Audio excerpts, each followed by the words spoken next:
Böyrək genişlənməsi, böyrək və sidik yaxalarının genişlənməsi. Mən Toğrul Ömərov Uşaq Cərrahiyyə Tibb bölümü fəlsəfə doktoru. Uşaqlarda hidronefroz, bu böyrəyin genişlənməsi, uretrohidronefroz həm sidik yaxalarda, həm böyrəyin genişlənməsi. Niyə yaranır?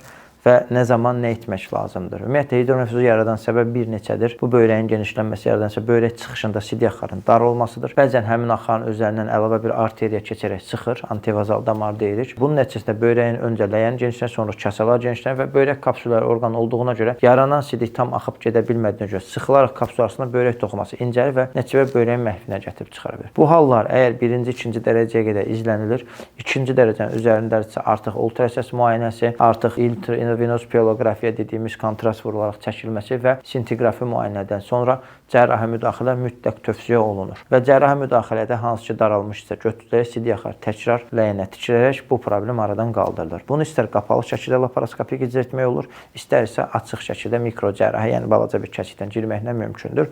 Bu artıq valideynin seçiminə qalır. Uretrohidronefroz nədir? Bu sidik axarı və böyrəyin genişlənməsidir. Bunu yaradan səbəb iki səbəbi var. Var sidik axarının sidik kisinə girən yerdə darlığı və yaxud var sidiyin geriyə qayıtma reflüksu. Hansı ki vezikouretral reflüks deyilir. Bu xəstələrdə taktika tamamilə fərqlidir. Əgər dərəcəsi ikinci dərəcəyə qədər olduğu halda izləmə periodu keçirik, 1 yaşına qədər gözləyirik və əlbəttə ki, böyrək funksiyası düşmürsə. Əgər dərəcəsi çoxdursa, 3-cü, 4-cü dərəcədirsə və uşaqda temperatur baş versə və yaxud böyrək funksiyası düşürsə, artıq erkən dövrdə biz bunu əməliyyat etmə şansımız yoxdur. Çünki əməliyyat etdiyimiz zaman darlığı götürürük və yaxud reflüks zamanı tunel yaratmalıyıq. Bu tunel üçün sidik hissəsinin divar qalınlığı yetəri qədər olmalıdır və bu yetəri qədər qalınlıq 10 ayın üstündə olmalıdır və biz 1 ayında, 2 ayında bu əməliyyatı icra etsək belə nəticəsiz alınacaq. Ona görə uretrostom dediyimiz hansı ki sidik axarı müvəqqəti dəriyə çıxardırıq və oradan sidik axır. 1 yaşına yaxın isə əməliyyat eləyərək sidik axarını təzədən sidik hissəsinə perisadka olur ki və bununla da bu problem aradan qaldırılır. Valideynlərə buradan səsləndiyimiz odur. Son zamanlar vaxtsız müdaxilələr və